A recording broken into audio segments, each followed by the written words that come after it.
Welcome to the continued podcast adventures of Superhero Speak. But I think many of the people that love this character and that love superheroes in general have used these stories as inspiration to say, you know what? I'm going to do something good in the world. I'm going to make a difference like my hero when I was a kid. That is my fondest memory of it, because when you're doing comic books, you want them to affect people. Right. You want people to care. You want to strike emotions. And I knew that Clone Saga was striking a lot of emotions. Can you imagine Pulp Fiction starring Goofy and Mickey Mouse? I can totally imagine that. I'm sure somebody's written that one Quarter pounder with cheese and France, Mickey? What? Royale with cheese, Mickey? Yeah. I can totally. See? I would watch the hell out of that movie. Yes, I gladly sacrifice that my progeny to you, almighty Marvel beast.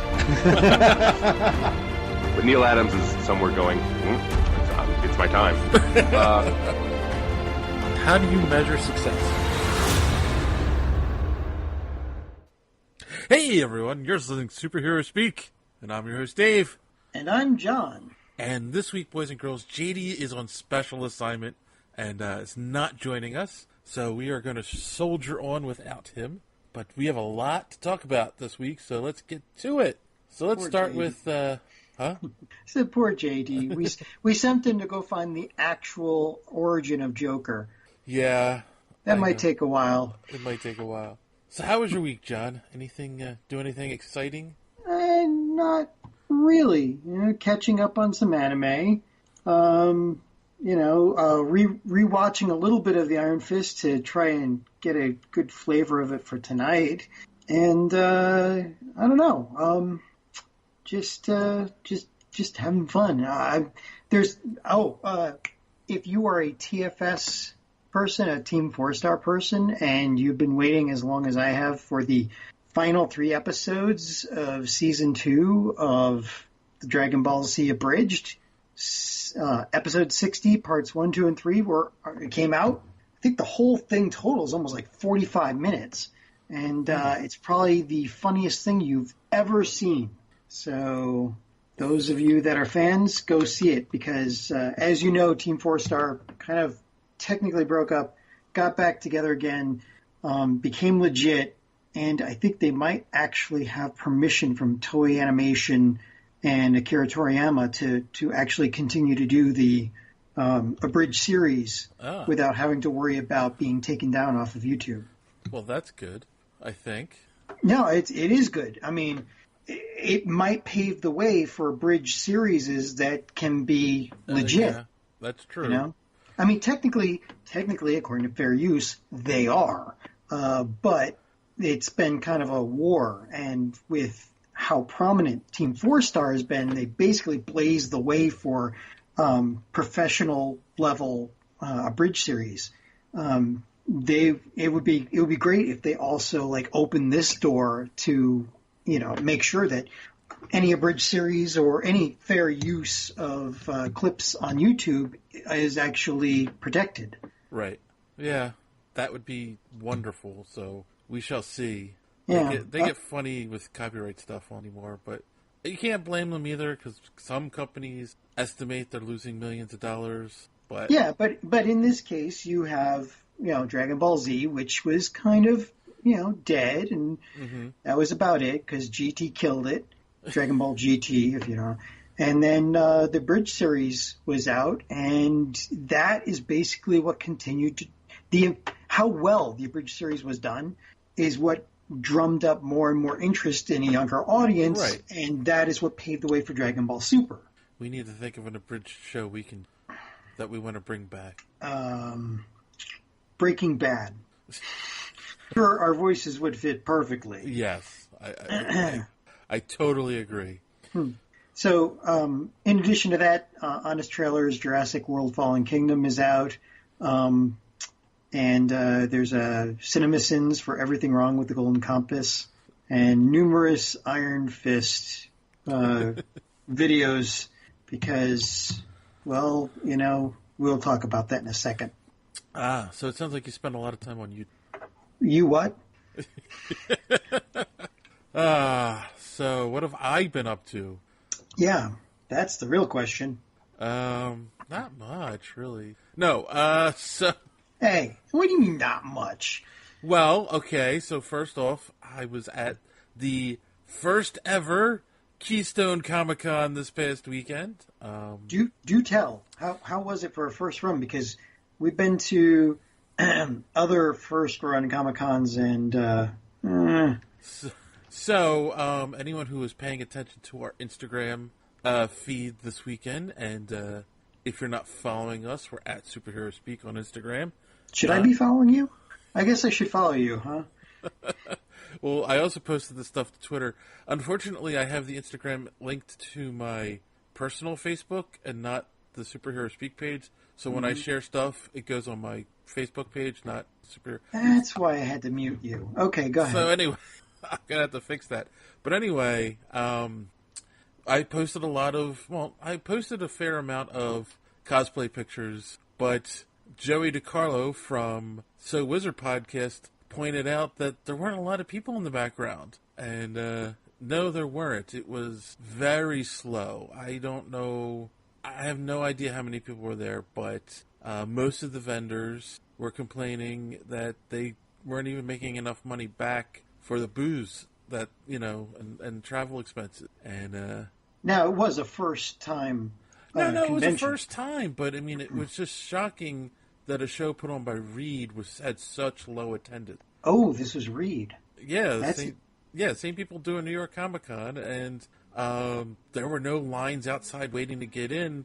I noticed that the first day and Saturday, and I'm like, this isn't a good sign. And basically, from what we can tell from everyone that we talked to, attendee that we've talked to, they basically found out about it because they were either on the New York Comic Con mailing list, like they already go to New York Comic Con, or they heard about it from a friend, or they may have saw something on Facebook, a post about it on Facebook. So basically, it wasn't well advertised, really what it comes down to. And I saw advertisements for it on Facebook. Actual advertisements like the ones that they insert between posts from other people on the newsfeed. Mm-hmm. But that's the only place I really saw it that I can remember. Right, and let's be honest, a lot of young people don't really go on Facebook anymore. It's really becoming more for, us old people. That's a depressing thing. That's a depressing thought. Jeez. Yeah, sorry, John. So yeah, and they did say they advertise. I ended up talking to one of the guys that was running the convention, and he said they advertised locally on like the SEPTA buses and stuff. I don't remember seeing an ad, so if they did, like nothing about the ad stood out that I remembered it, and that's going to get some of the college kids to take the train to work, but yeah, I think they really need to advertise it better, like on TV and radio. Well, you got to think this is like a response to the takeover attempt by Wizard World. Wizard World, they told us like they were going to open another 50 or something crazy like that. Yeah. Well, and I've some of the people I follow on YouTube that go to conventions, I've heard way more mentions of and this weekend I'll be at another Wizard World Chicago, Wizard World Utah. You name it, they're all over the place. So I guess they are kind of taking over. But that hurts them too, because they've started cities and then had to drop them because they're spreading themselves too thin. And in all honesty, it wasn't a bad show. There were some decent comic book talent there. A lot of great vendors. Celebrities, not so much. There were a couple. In fact, I can't even tell you off the top of my head who was there. Other than the biggest group of combined celebrities they had were all of the secondary characters from the American version of The Office. So they were reaching a bit. Yeah, so you had, that was so weird. None of the main people from the show, and it was weird because there were a lot of people walking around with Dunder Mifflin t-shirts on, and at first I'm like, why are there so many people wearing them? And then I realized, because a lot of the celebrities here are from that show. And comic book wise, I mean, there were some people there. I think the biggest name was Frank Miller, was there for one day signing. So like that was cool. But yeah, like, I don't know, like, it's almost like they were afraid to put too much money into it because they weren't sure how it was going to be. But it's Philly, it's expensive, you know. I mean, it's not as expensive as New York, but it's still up there. It's like, I think you got to go big or go home, right? Yeah, and you also got to take into account that I know that there are like at least 3 other Comic-Cons that we haven't got, comic conventions, excuse me, I don't want to be sued by San Diego, but there are at least 3 other conventions I know that we don't go to, and then there are the 2 others that we do go to, like the Philly Comic-Con and the Wizard World Expo. So, you know, this is like, I think the Philly area is at a saturation point. Yeah. I mean, I don't have the money to go to that many conventions. So, I mean, especially with New York coming up. I was about to say, and then the other really big issue is New York is 3 weeks out.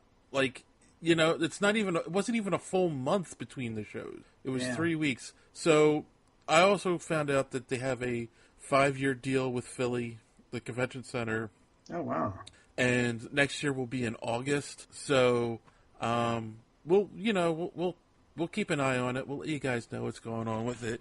And hopefully we can get more people to show up next year and it'll be a better show. So yeah, there was that.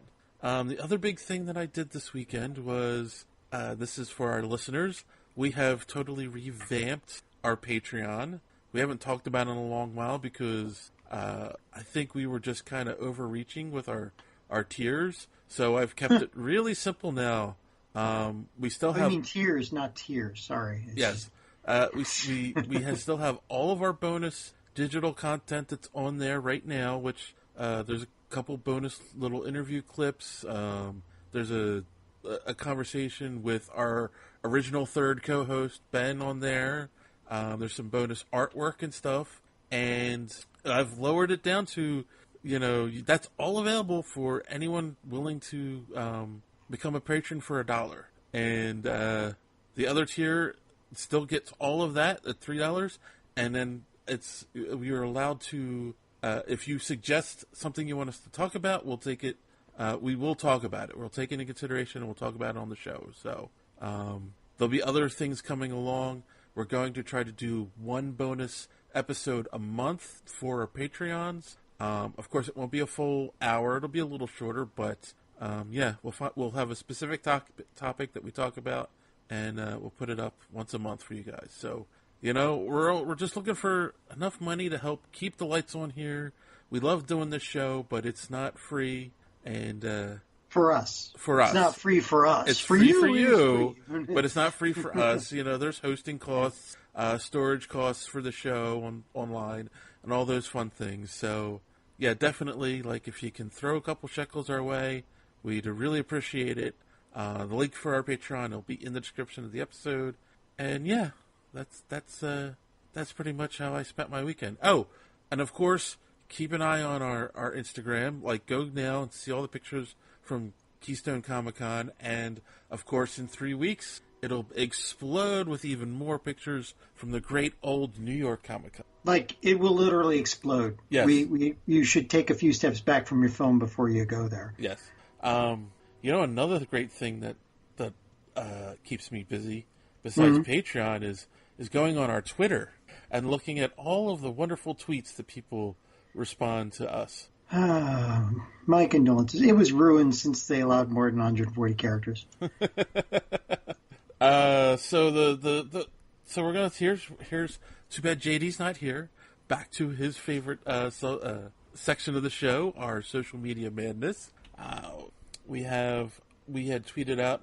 We talked about the Guardians of the Galaxy being on hold for now until they figure things out. And Roman, you're Kiza. Careful. You are Kiza. Don't hurt yourself there. You are Kiza. He responded that they must try to continue because we will have problems in the MCU. Because without the Guardians, we'll have problems in the MCU. So, I I understand the argument. It's going to mess with the continuity if they don't continue on with the Guardians of the Galaxy, but I'm sure they will. They have to. They still have to explain. What's his name from the Cocoon? The Adam Warlock. Adam Warlock. Yeah. Yes. Oh yeah. No. I totally agree. They will. I don't think it's going to be done. It's just on hold. So keeping our fingers crossed.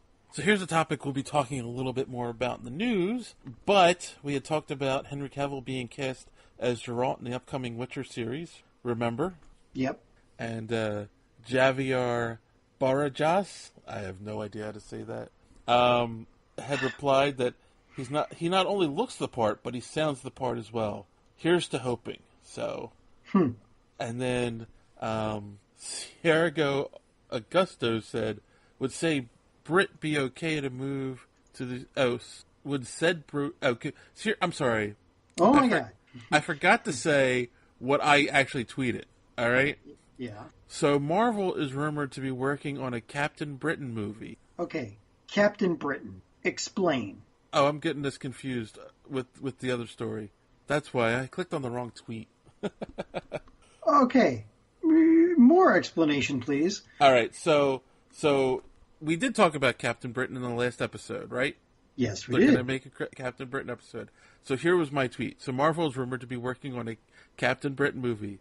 Is there a big, strong Brit that walked away from another franchise that could play him? And that's the sound of 1,000 fanboys screaming at you. Probably right outside your door right now, too. So his response would said Brit be okay to move to the studio that basically responsible for ruining his character in that other franchise? I wonder how many jokes per minute he's willing to deliver. That whole thing's a mess. Go on. I don't know. I don't think it's a mess, but we'll talk about that in a minute. And then, of course, on Alan Tudyk being cast in Doom Patrol, I love this one. I gotta wait for it to load here. We had Miki reply, well, now there's a 75% chance that the character Alan Tudyk will be playing is going to die. He has died in a lot of movies that he's been in. Even when he's a robot, he dies. Exactly. So yes, we shall see. And I think the character he plays is like a dead character too. I can't remember I'm not a Doom Patrol guy, and I remember we talked about it. And there's 1,000 fanboys screaming at their computers right now. But yes, so we shall see. Well, I'll watch it. As long as it doesn't get the Dr. Manhattan / Watchmen treatment. Yeah. Yeah, we can only hope. So, on to the news. Dun, dun, dun. Uh-huh. So, on Batman Day, DC had released a clip related to their streaming app for the Titans show, and it was Robin meeting Robin. Did you have a chance to watch it? Jason Todd meeting Robin, right? Yes. Nightwing. Dick Grayson. And not Nightwing as in Marvel Iron Fist Nightwing, because that's just now confusing. That was funny. I loved that little bit, but we'll get into that as well. I know. Probably when the lawsuits come out. Yeah. I'm still feeling this thing's going to be a bit off. Well, it made me okay. So here were my thoughts after I watched it. Number one, they're definitely setting the time period as this is when Dick Grayson decided to go off on his own, and which is technically after Batman fired him, right? Because that's basically what happened. True. So there's going to be this is going to be him becoming Nightwing, I think. He's going to realize, okay, well, I can't be Robin anymore because there's a new Robin, so I need my own identity. And thus, it's going to be his journey from, being the sidekick to being his own hero. Mm-hmm. But it also makes me wonder, since they are using Jason Todd, are they going to have the Death in the Family storyline be tangential to the Titans. Well, why don't they just cram that in, like they did with Death of Superman? Or, there's really, if they would just calm down, slow down, and tell stories, and let the stories flow naturally into the big, bang storylines like, Death in the Family, DC would be able to start seeing the same kind of power in the theater that Marvel sees.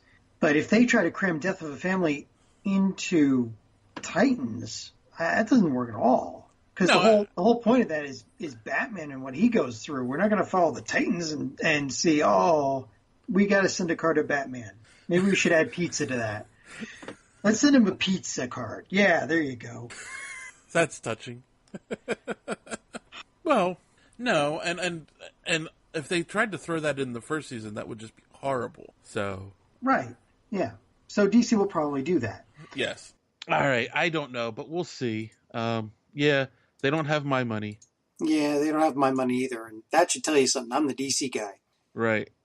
Speaking of more, Alan Moore. DC, I was going to say, don't do the Alan Moore. Okay. I mean, it was just okay. So now there were some set pictures that have come out for the new Joker movie starring Joaquin Phoenix, and they're not terrible, but I just don't see it. Did you see the pictures? Yeah. I actually read the email and putting the red nose and all that. That's like I'm not in love with this either. This is going to be like, they're going to put out a movie to tell the story of Starfire's third cousin twice removed. Because she saw Starfire once streak through the sky, and that's basically it. I mean, they're taking something that they only need to tell a few really good stories for, and they're just grasping at straws to fill in parts that they don't really need to or should never. Like the origin of Joker should never be told. The whole point of him is nobody knows, even Batman. Batman has a few ideas, but nobody really knows where he freaking came from. I think it was even when Batman became the god of knowledge, he said he knew, but he never revealed it. Right, exactly. Which is telling you that the DC writers get it, because that's what makes him scary. Knowledge takes fear away from things. Yeah. They tell you that, that's to not be afraid about something, learn about it. And, you're just taking away the Joker's edge because, they're turning him into Harley Quinn's boyfriend. That would, oh boy, I don't know how I would think about. Wow. That would be horrible. Yes. And now that you've said it, thank you very much. This is what we're going to deal with. Well, okay. Yes. So, what other depressing news do you want to bring up? Oh, well. Yeah, any more? You got it? That's all the DC news I have for this week. Oh, okay. So let's go across the aisle. Marvel news. In comic book news, Killmonger is going to get his own limited series over at Marvel, based on the popularity of the character from the movie. Well, granted, if they can get Michael B. Jordan right on the printed page, it might work. I gather that means they're going to be retconning his motivations to mirror those in the movie, because I don't think they were quite the same that I know of. Although again, DC guy here, Mr. Marvel, right? So maybe they're going to retcon it a little bit and make him more, give him more to empathize with, give him more sympathy. Yeah, I mean it was who's writing this? Hold on a second. Hill? His whole thing was, and that was the thing in the movie where, Brian. Okay, so Brian Edward Hill is writing it. He said that they should have been helping, that Wakanda should have opened its doors and helped the poor and their people. African Americans were getting crushed out there, and that's something that you can really empathize with. Yeah, this is. He said that he wants. This is from the author or the guy writing the book. I wanted to explore the choices and the failures that led to a person to decide to dedicate their life to revenge, and how that happens. He was. I feel with Eric. I feel like it's a tragedy. It's a story of a guy who was failed by Wakanda in certain ways. So it sounds like they're keeping with that aspect of the story. The rejected son of Wakanda kind of thing. Depending on, where they go with it, I don't know yet. We'll see when it comes out. But I just thought it was interesting. I could be wrong, and if a listener can correct me on this, I can't remember Marvel ever doing a book based around somebody who was historically a villain. And Superior Spider-Man doesn't count because that's Doc Ock in Spider-Man's body. Didn't they do one on Thanos? Didn't Thanos have his own run? Not that I know of, but maybe he did. Again, if you can correct me on this, please let me know. I'd like to know. So that's what I find interesting, because they've done it over at DC. There was a very famous Joker graphic novel that came out. There's the Harley Quinn books, So yeah, it's interesting. I'm not sure how you write, other than the version that we had in the movie. I'm not sure how you write a story for a villain, Well, if you do it right, it's basically the opposite of what Suicide Squad was. Because they don't have to go around saying, "Remember, we're the villains." They just go around and wipe people out. It becomes like playing a game of Grand Theft Auto. You get your villain on and you start, and excuse me for the language, capping bitches and throwing people out of their cars and running over them and avoiding the pigs, and it gets to be fun for a bit. But they also have to give him a motivation. He can't just be wanton violence. There has to be some kind of motivation, which with Killmonger, he had, as far as the movie's concerned, he had an actual motivation for what he was doing. Mm-hmm. He just went about it the wrong way. It's a tight walk. It's hard to balance, keeping him with a motivation that the audience can feel, and then on the other side making it so they don't actually hate him. That they actually root for the bad guy. And usually the only way to get that to happen is to have them have another bad guy in there that's even worse, and then have them fight. So what else do we got here in the news? There is a rumor floating around. What they're basing this on is so thin, but I wanted to talk about it in case it is some weird reality. The rumor is there will be no Defenders Season 2. I will kill people. How dare they? And what this is based on, okay, so apparently Netflix is going to start a new thing. It's like they're going to have a separate app for it. It's going to be a different section within Netflix called NX, and it's supposed to be, I guess, things for, like, that's where it's going to have the Marvel shows is going to be in this, and like other nerdy, I guess, related sci-fi stuff and whatnot. And right, so you with me so far? This is what happens when you fire James Gunn. So they're gonna have a special section called NX. I think it's my guess. It has something to do with Disney's new app coming out. They're trying to prepare for that. And long story short, on Facebook, they renamed their Defenders Facebook page to the NX page. So the Defenders page is gone on Facebook. So based on that, people are saying this means there won't be a Defenders Season 2. I think that's a pretty thin argument. I think it's terrible. I mean, if that actually pans out, that would be horrible. but there are people all over the place talking about this. Well, yeah, Oh. because it would be absolutely horrible. Yes. So we'll see. I think it's stupid. We did skip a DC story, damn it. Oh, what did we skip? We skipped a story that might not be a story. What really isn't a story, but it's a story. Oh, the story that everybody knows. And the story that everyone knows and everyone's talking about. However, it seems like it's really not a story. They're trying to make it a story. So, Henry Cavill didn't quite follow that. Well, here's the thing. All of a sudden, the other day, all over the internet, everyone's saying Henry Cavill quits being Superman. He's leaving the DCEU. He's done. That's it. It's over. Who are we going to and there's all these articles. Who's going to take his place? Top picks to replace Henry Cavill as Superman.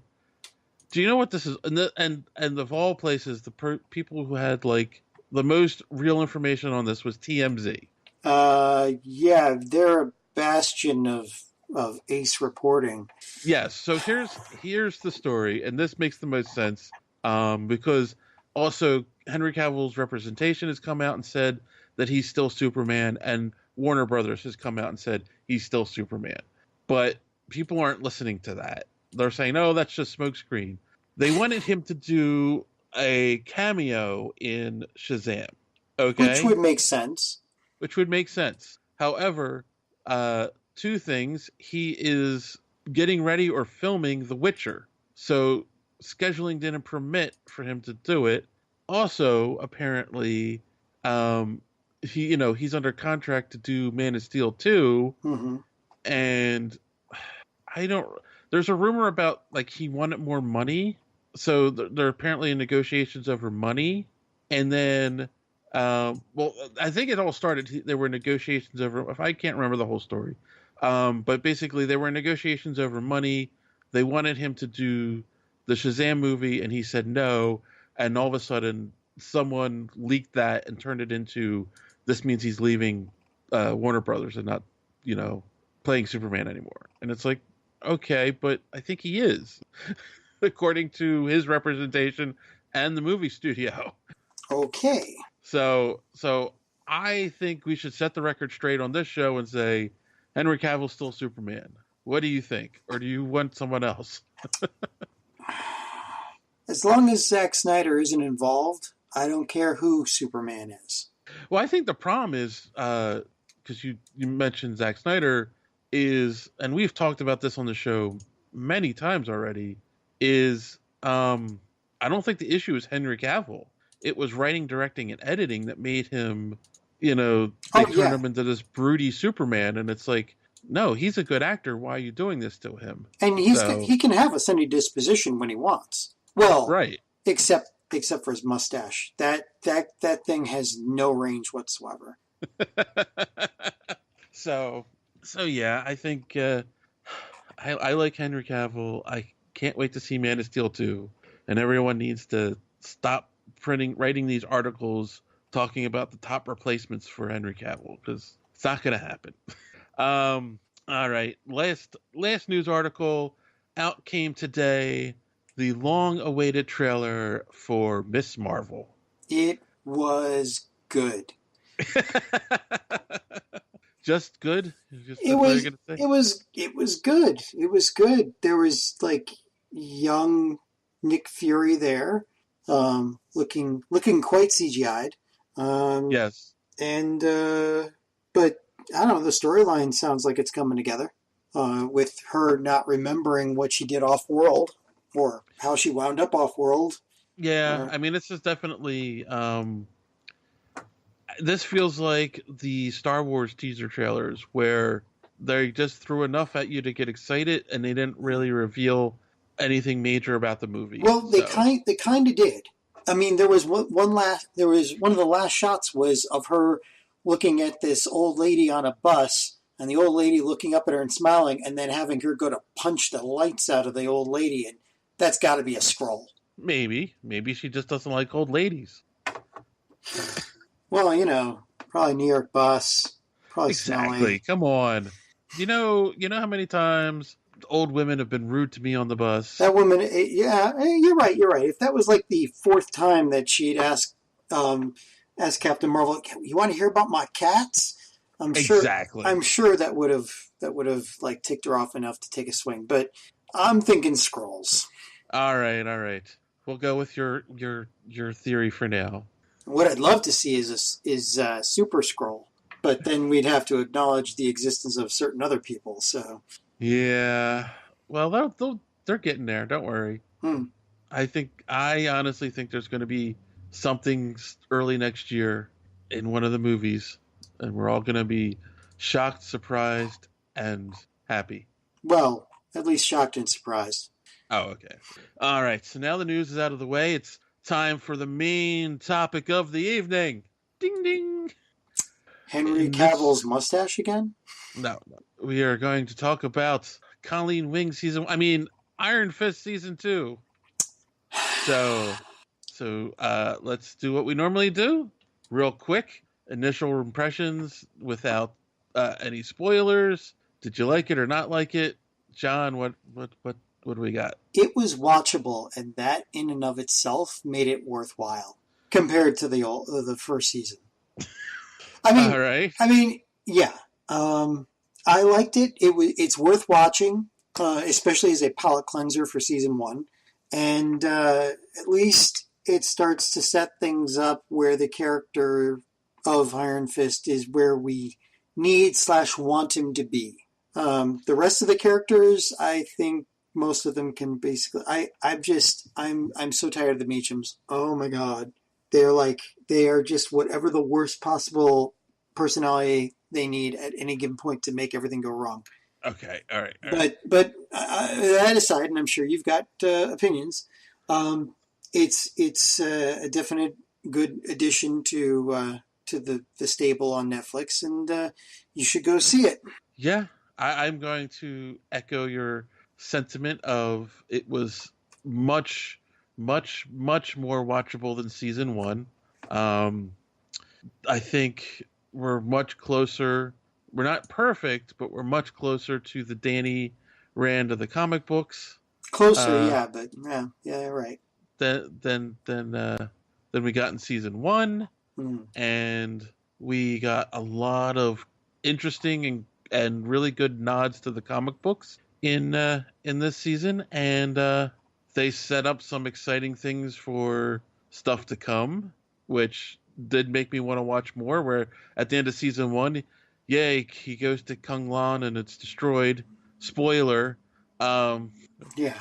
But this one, it was like, it was destroyed.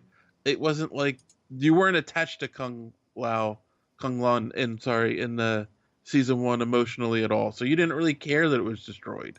But this one, you care about the things that happen at the end that they're setting up. So yes, go out and watch it. All right. That being said, boys and girls, we are now into spoiler territory. So if you haven't watched it or you don't want to be spoiled, then you probably want to stop listening and come back, or just fast forward about 10-15 minutes, and there you go.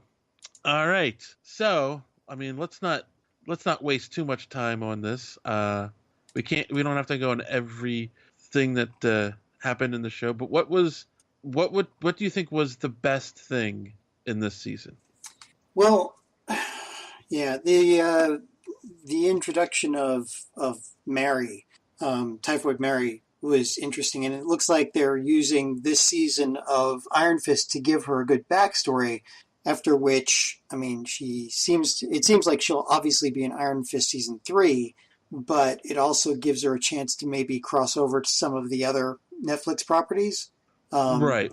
She's traditionally a Daredevil villain, so right, and I've heard it floated that it would be really cool, given her military background, to show up maybe on The Punisher. Right. So yeah, but again, she's kind of a side character. She drives the plot a little bit, but not too big towards the end. And let's see. They kept Danny out of it for a lot of it. They let other characters take over, which really actually seemed to work, unfortunately. That I was kind of happy about. Yeah. With the villain thing, I think that's that's what happens a lot when it's done well. When you have two villains, you have one villain who's the main villain, and the other one who's really just there to help move the plot along. And that's exactly what we got, hands down in this season. Like, Davos definitely, obviously, is the main villain, and no, he was okay. He was good. I mean, at the beginning, you knew exactly what he was looking for, and then we're doing spoilers, right? Right. Oh yeah. So towards when he got what he wanted halfway through the show, he quickly digressed into the Korga. Right. Yeah, if you know your Highlander movie history, every movie villain tends to go down the hole to become the Korga at some point, which is unfortunate because it just means writers can't do their jobs these days. But he did, he just suddenly started laying waste to everything around him, not trying to wrestle with the moral structure that he had put together for himself and was struggling with in the beginning. Right. Well, I mean, he, that was one of the things too. They never call him Steel Serpent in the show, which was who he was in this. I mean, that's who Davos is. He's the Steel Serpent. He's one of Danny's, main villains in the comics. Yeah. Okay. Well, yeah, and he was a main villain here. And then, of course, as I said before, the Meachums are in the background, just basically driving plot by being stupid in one way or another. Although, I have to say, Joy Meachum in this was much worse than Ward. Ward actually turned out to have almost a constant personality the whole time. And things came up where he actually seemed to start to grow. And right. And the final scene, the final scene with him in it, I guess the trailer ends or the after credits scene or whatever, he does seem like he's actually growing, which is good.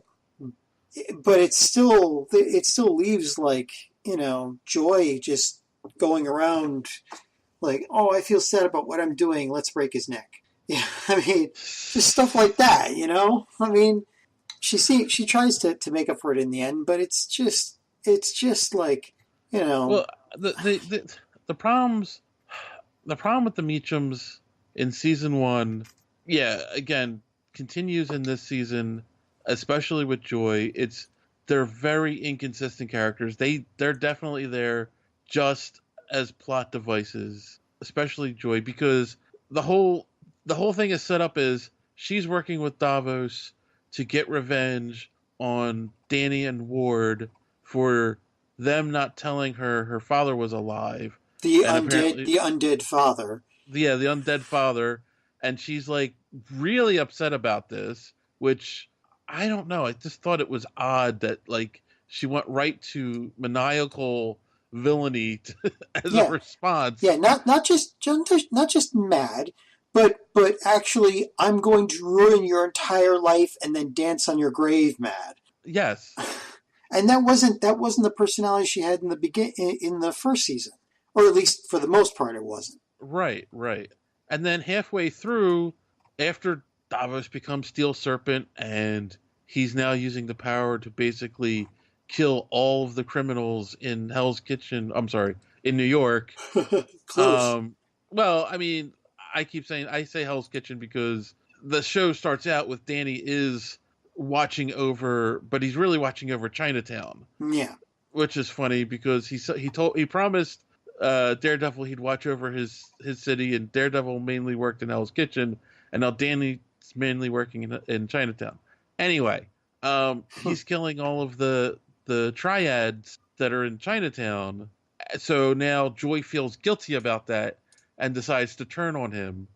And it's just no,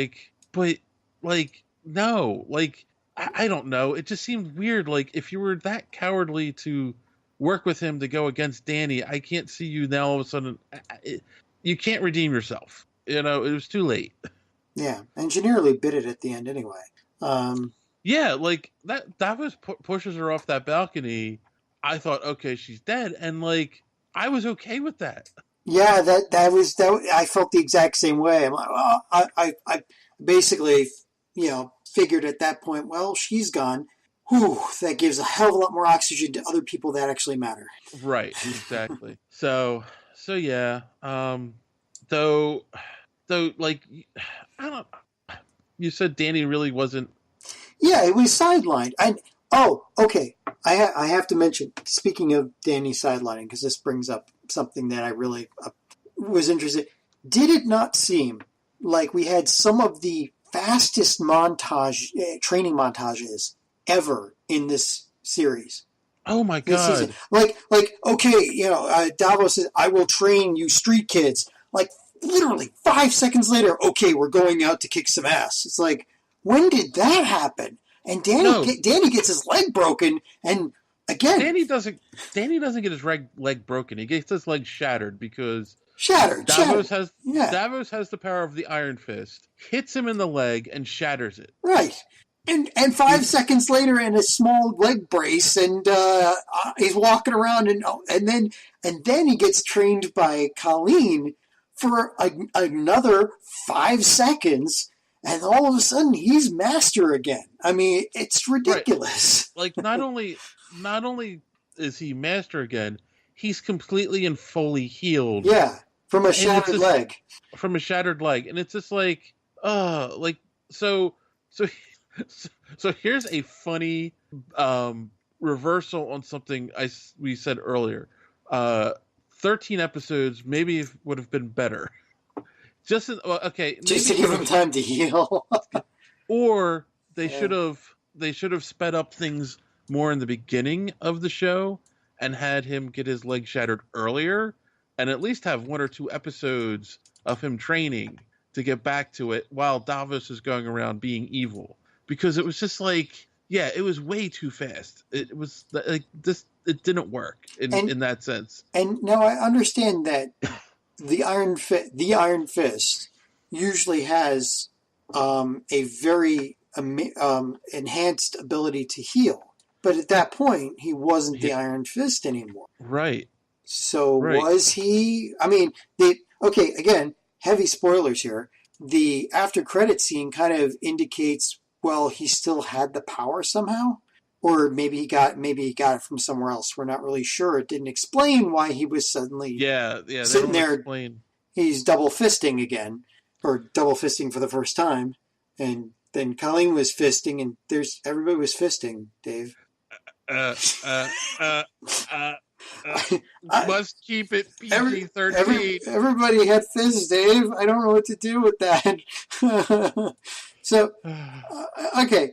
Yeah, so if you have small children, don't let them watch the fisting. Anyway, what? That aside, though, it didn't explain, so it kind of seemed like maybe he had it all the time. If he still had it all the time and just, lost it for a little bit, that would go a long way to explaining why he's, healed so fast. Otherwise, there's no explanation, and this was just... There's no explanation. I've got nothing for this. There's just nothing. Right. Yeah. I mean, the only thing is, all right. So the beginning of backing up a little bit. The beginning of the season, they show Danny going out fighting crime, and then you quickly learn he's going out every night, and then nights he can't find crime, he's going down and beating up doors, working out. In the subway, in an abandoned subway tunnel, and essentially setting up this concept that he's addicted to the fist, right? Or the fist, the heart of the dragon is affecting him and sort of driving him into rages, which would kind of go with some of the history of the Iron Fist that we've been introduced to during the first season, where the fist is literally just a rage weapon. But what I was gonna say is, after he loses it, and he's being trained by Colleen, and then he makes the whole speech about I think you should take the power. I can't really handle it.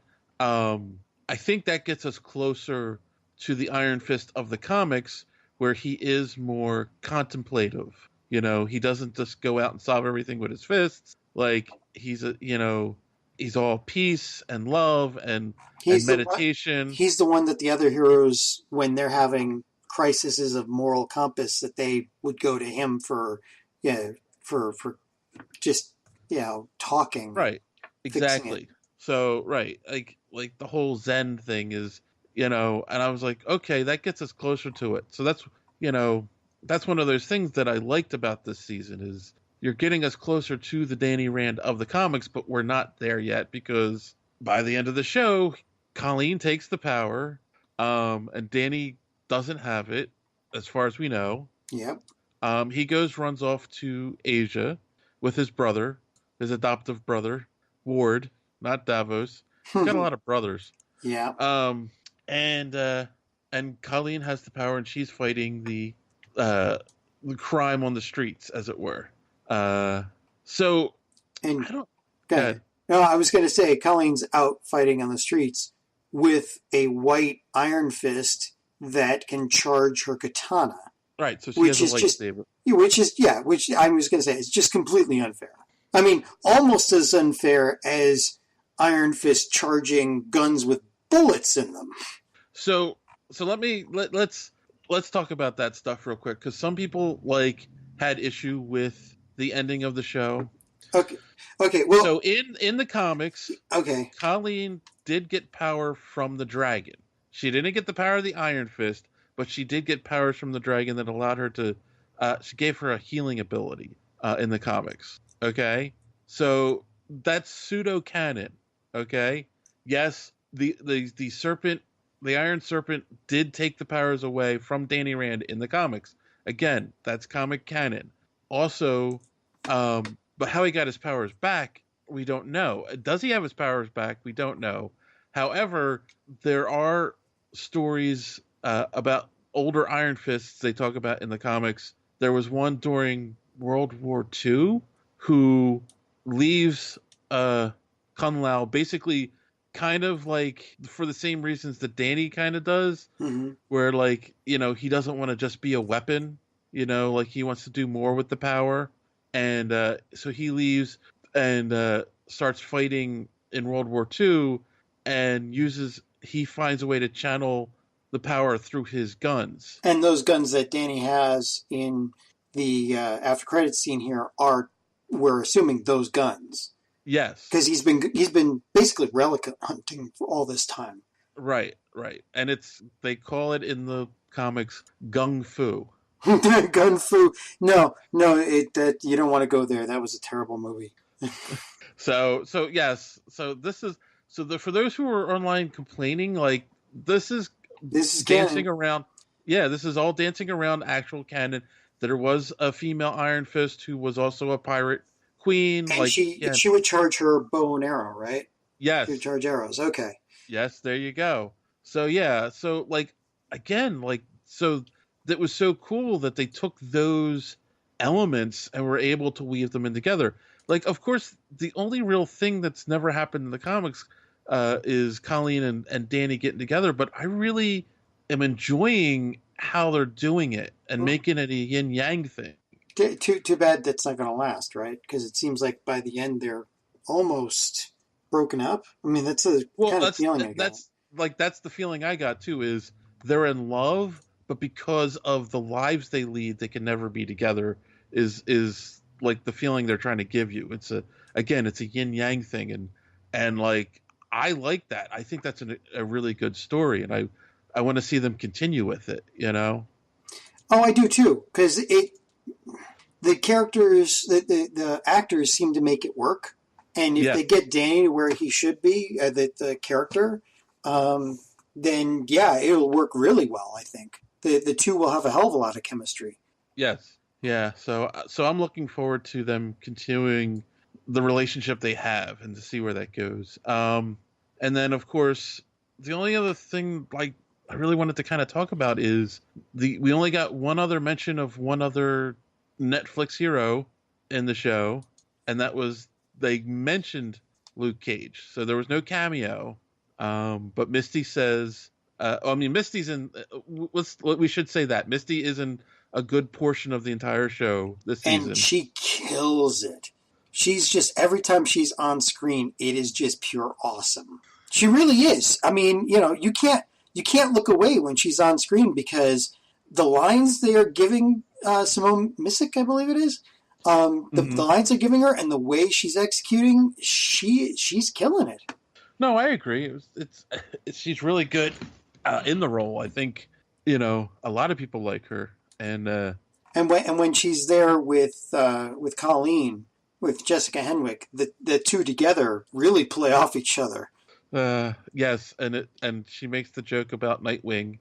I know. I liked it, and I'm sure there was like that very night, the first night those were available, that there was a missive of lawyerly conduct being sent through the mail to them.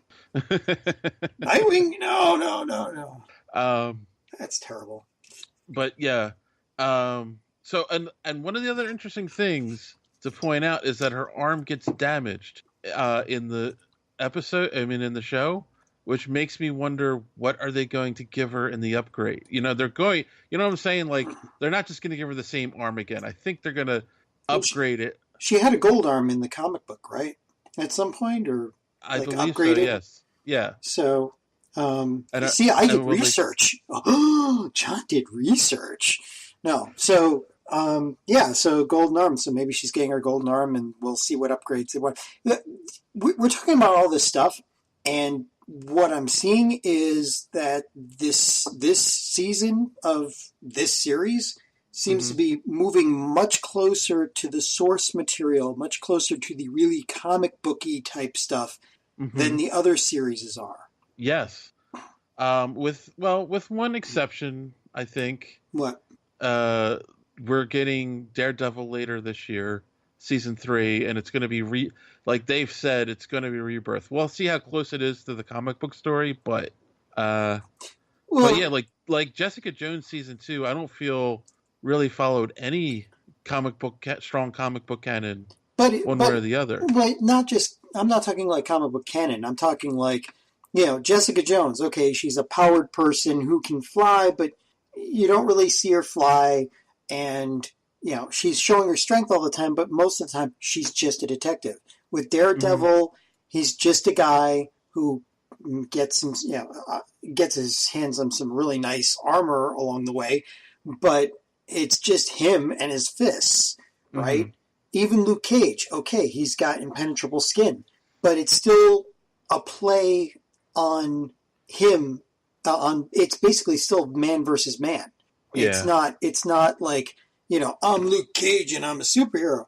But now in Iron Fist, we've got, people with glowing fists all over the place. I'm not going there. And, we've got now we've got a powered sword. We've got magic bullets. We've got, who knows what else. It's going to get kind of crazy. No, that's true. Yes. So in that sense, yeah, it's getting to be the most comic booky of the shows. The most sci-fi fantasy of it. Yeah. And if it sounds like I'm upset, no, I'm not upset. I'm thinking it's pretty cool. I'm just wondering how it's going to fit into the tone of this Netflix Marvel universe, because the tone of everything else is erring on this side of reality and keeping it grounded and making it about relationships, not about who's going to, I can see this quickly evolving to, straight up anime, power up at the last minute type saves. Right. No, I agree. So, all right. So I blew your mind, didn't you? I blew your mind. Yeah, no. So the thought I had was, given that, right? Mm-hmm. And they kind of hint at him wanting to hide his identity in the beginning of the season because he's wearing, the gold thing around his face. The mask. Yeah. He's got a glowing fist, but he's hiding his face. That's brilliant. So, and of course, they showed us the Iron Fist mask in the past when they were in Kung Lao fighting for the honor to go against the dragon. Mm-hmm. And then Davos wears the mask after he first gets the power after he steals it from Danny.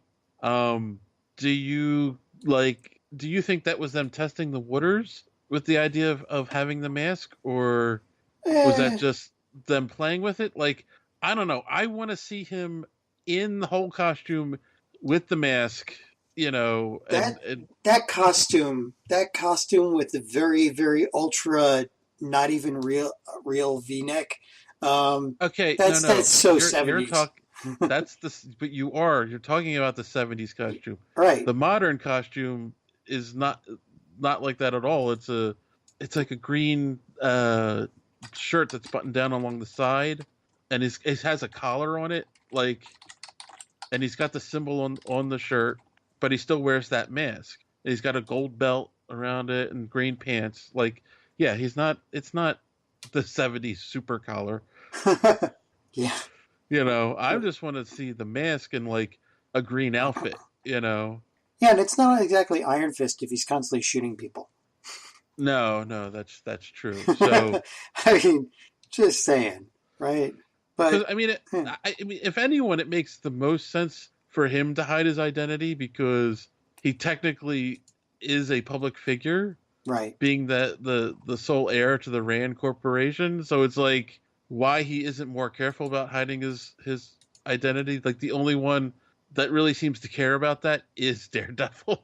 Yeah, well, Jessica Jones people know she's powered, and that's basically it. Right. I don't know. And Luke Cage is just, well,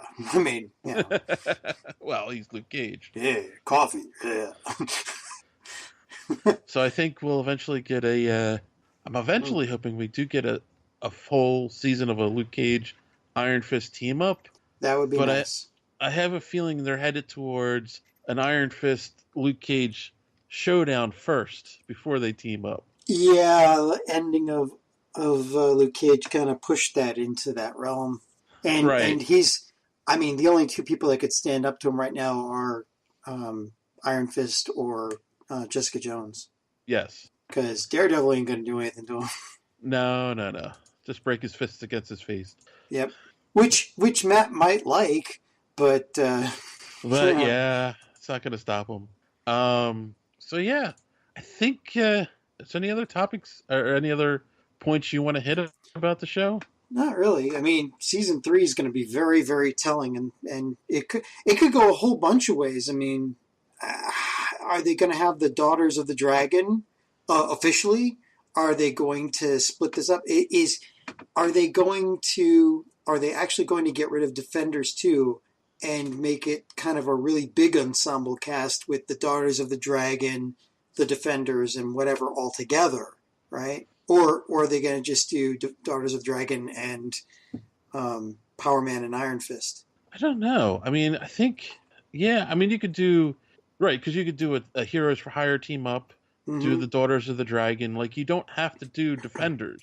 But you don't have to team them all together like that. But part of the problem with Defenders now is, not a problem. Not a problem for me. But one of the things about Defenders now is if they have Defenders, they can't just do those 4 because Colleen Wing is going to be there with her, powered sword. You've got Misty Knight with her whatever, ultra tech arm she gets next.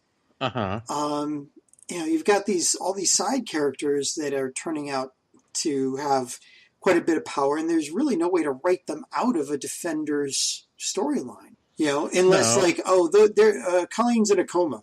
We'll explain later.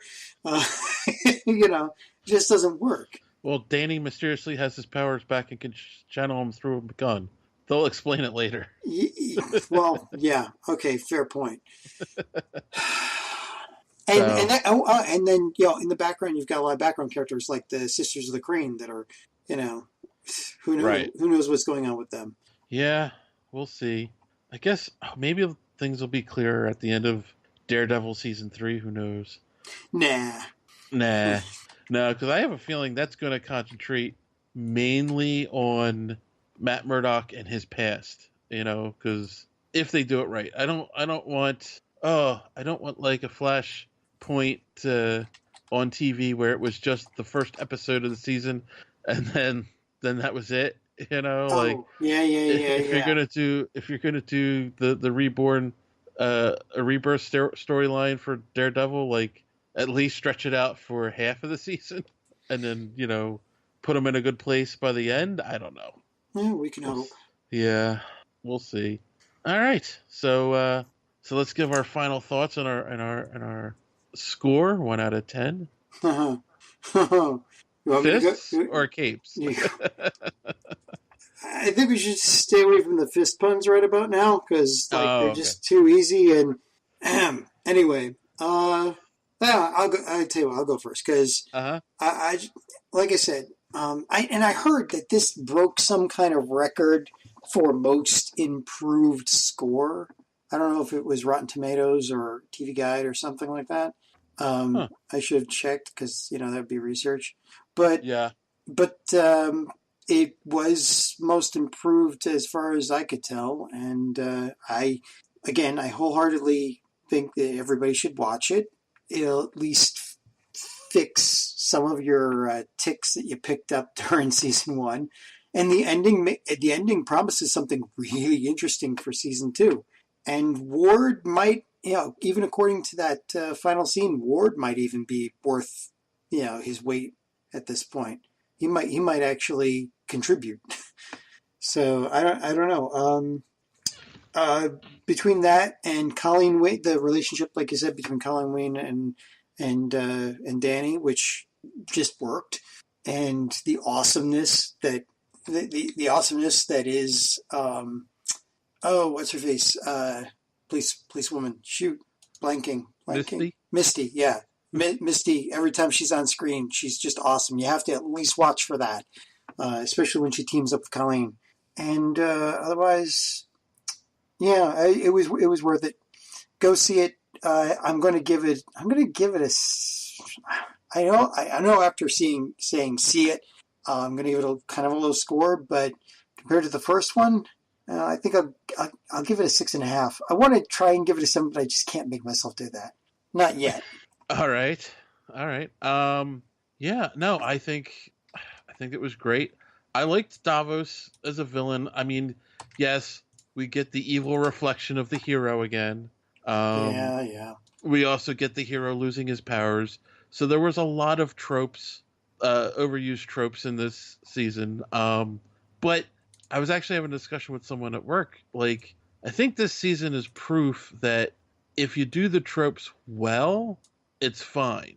It's when you overuse the tropes, it hurts. Like 3 seasons in a row of an evil Flash. Also, that being said, I agree. Like, I think it was a good journey for Danny this season. It was a good journey for Colleen. They left it in an interesting place where you want to see more. And I disagree with people saying that it was Colleen Wing season 1. I saw a couple people say that online. Like no, her character just had a story arc as well as Danny. But she did take over a lot for Danny while Danny was quote unquote recuperating for that 5 seconds. Yeah, well, yes, but I think it put us in an interesting place to see where they continue with the character. So that being said, and again, I think the actress, I can't think of her name, plays Misty. Yeah, she hits it out of the park every time. Like, a great actress, really made for that part, and yeah, it was good. So that being said, Simone Missick. That being said, I can give it a 7 out of 10, and you're so lenient. I can't wait to see season 3. So that being said, we have breaking news. Breaking news? What the hell? We have breaking news. This was just sent to me from a friend via Facebook. You have friends? Variety is reporting that Loki, Scarlet Witch, and other Marvel heroes are to get their own TV series on the Disney streaming app. Okay, no. Are they? Wait a minute. Are they talking cartoons? Or are they talking live action? If they're talking live action, are we actually going to get the actors, or are they going to start casting different actors? There is an important distinction from other Marvel small screen efforts, however. The actors who portrayed these heroes and villains in the Avengers films and other spin-offs, such as Tom Hiddleston and Elizabeth Olsen, are expected to play them in the streaming shows. Oh my God, they're going all out. If that's the case, damn. I mean, if you're a Marvel fan, you might actually shell out the money for this streaming app now. At least to stream these. And of course, I'll bet you Disney will be, they'll be complete dicks about it, and they won't like release all the episodes at once. They'll do it once a month to make you have to, shell out the money or something. Right. And only allow like access to the last 2 episodes. Yeah. I mean, they could do that. I mean, I know like Comcast does that for certain things because of contracts with different networks. So there you go. We're also missing the most obvious thing that this news means. I have no clue. What am I missing? Loki's not dead. Well, of course he's not dead. They're going back in time. You think they're going to let him... You think he's going to... Come on. He's not dead. He's never going to die. He's Loki. Well, people have been saying, me being one of them, but other people have said this, and I was parroting them, that if any of the deaths were going to stick from Infinity War, it would be Loki. No. Doesn't look like it, folks. Yeah. Wow. I mean, even if he actually did die in Infinity War, they're going back in time to fix things in Infinity War 2 or whatever the hell they're calling it. So, it's retconned. Just consider it retconned. You think Thor would let them go back in time to fix things and not have them save his brother, or at least like drop a note in his pocket while they were sitting on the corner of on the corner of the street in New York, waiting for Doctor Strange to pick them off? You think they wouldn't do that? Or waiting for Dr. Brown to get the DeLorean ready? Yeah, well, or waiting for the TARDIS to show up at this point. I mean, you might as well go whole hog, right? Well, I want to say thanks to Daryl for sharing this news with us. Wow, this is an interesting one to keep an eye out on, folks. One other little piece of fun news that I learned at Keystone Comic Con. I forgot to share earlier. Everyone who is a Marvel fan knows that this year is the 20th anniversary of the Marvel Knights series. What's the Marvel Knights series? It's so in the 90s, there was some properties that weren't doing well, and they allowed Joe Quesada to take on some of them, and him and a couple other guys worked on it and basically came up with this idea of revamping the stories, making them more gritty, darker, and more adult oriented. And started with Daredevil. There was a Punisher Marvel Knights series, so on and so forth, and he reinvigorated a bunch of these characters through the Marvel Knights, and they kind of stopped the imprint, I want to say 5 years ago, but now they're doing a big 20th anniversary thing for it. And for those who know, one of the artists who kind of got his notoriety from doing covers for the Marvel Knights series is Greg Horn, specifically for the Elektra series and the Emma Frost series they had. And they have asked him to do a cover to celebrate the 20th anniversary. Huh, not bad. So yeah, he will be doing an Iron Man cover. So that's if you're working on it, Greg. It might be worth picking off then. Picking it up and cracking it open. It might be. It might not be. I mean, the only good thing might be the cover. Yeah, well. Hey, all right. Are you done sucking up now? Are we finished? Because it really does sound like it could be interesting. Yeah. So we'll see. So yeah, I think we have gone long enough. More than enough. Yes. We still have lots of interviews to post. I was about to say, we did have another bonus interview we were going to include this week, but we did go a little long, especially with the review, but I liked it, so I wanted to talk about it. And then we had this bonus article at the end, so We might be posting two. We might be posting an interview episode next week. Yes, I think so.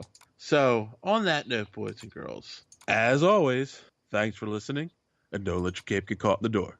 Have a good week.